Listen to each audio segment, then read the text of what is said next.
যেভাবে আমাদের 10 জনের মধ্যে 5 জন সাংসদ ছিল এবং তাদের মধ্যে বিশেষ করে মহিলা সাংসদ তাদেরকে যেভাবে টেনে হিঁচড়ে তুলে নিয়ে গেছে, আমি মনে করি দিনের আলোয় গণতন্ত্রকে হত্যা করা হয়েছে এবং সেই হত্যার মূল কারিগর হচ্ছে ইলেকশন কমিশন অফ ইন্ডিয়া।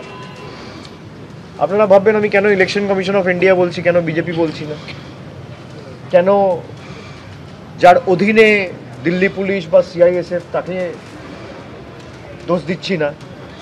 তার কারণ হচ্ছে যে গভর্নমেন্টটা রয়েছে সেই গভর্নমেন্টের দায় এখন নয়। পুরো মেশিনারি স্টেট গভর্নমেন্ট হোক বা সেন্ট্রাল গভর্নমেন্ট যে মুহূর্ত থেকে নির্বাচন ঘোষণা হয় চলে যায় ইলেকশন কমিশনের হাতে এবং সেখানে শান্তিপূর্ণভাবে 10 জন যদি বসে প্রতিবাদ জানায়, তাদের হাতে কি ছিল? বোম, বন্দুক, লাঠি, কি ছিল? দোলা সেনের পায়ে অপারেশন হয়েছে 2 সপ্তাহ আগে, তাকে টানতে টানতে অমানবিকভাবে নিয়ে গেছে। ডেরেক ওব্রায়েন 3 বারের রাজ্যসভার সাংসদ, তৃণমূলের রাজ্যসভায় দলনেতা, তাকে চ্যাংদোলা করতে করতে নিয়ে গেছে দিল্লি পুলিশ। কোথা থেকে? ইলেকশন কমিশনের অফিসের বাইরে থেকে। কেন?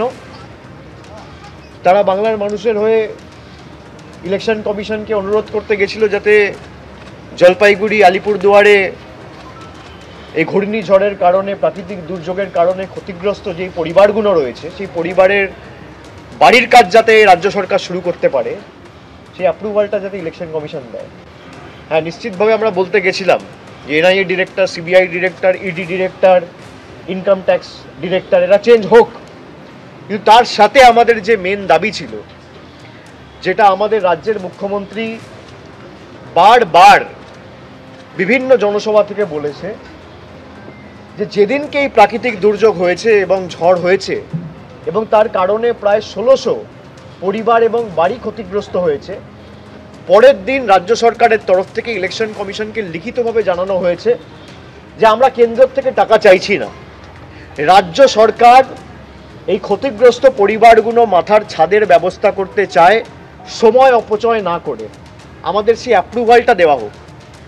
ইলেকশন কমিশন বা এমসিসি না থাকলে আমাদের অ্যাপ্রুভালের দরকার হতো না। যেহেতু আদর্শ আচরণবিধি চলছে, এমসিসি চলছে, আমাদের এই অ্যাপ্রুভালটা দরকার। আজকে প্রায় 8 দিন হয়ে গেছে, এখনো অ্যাপ্রুভাল দেয়নি। তার কারণ যে ইলেকশন কমিশনারকে ছেলেমেয়ের ভবিষ্যৎ নিয়ে চিন্তিত? তবে আজই চলে আসুন দি অভিকর্মা কিডসে। ইংলিশ মিডিয়াম এই স্কুলে রয়েছে নার্সারি থেকে 5ম শ্রেণী অবধি পড়ার সুযোগ। আমরা এখন আছি পাঁশকুড়ার সুরানাঙ্কারে। ভর্তির জন্য যোগাযোগ করুন 9045193055 এই নম্বর। মোমো খেতে ভালোবাসেন? তাহলে অবশ্যই আসতে হবে শ্রীরামপুরের বিখ্যাত বান্টি মোমোতে, যা এখন মো ফ্যামিলিও। বিভিন্ন ভ্যারাইটির মোমো খেতে আজই চলে আসুন শ্রীরামপুর বিপি দে স্ট্রিটে মো ফ্যামিলিওতে। বিশদে জানতে যোগাযোগ করুন 9681247950 এবং 8910553391 এই নম্বরে।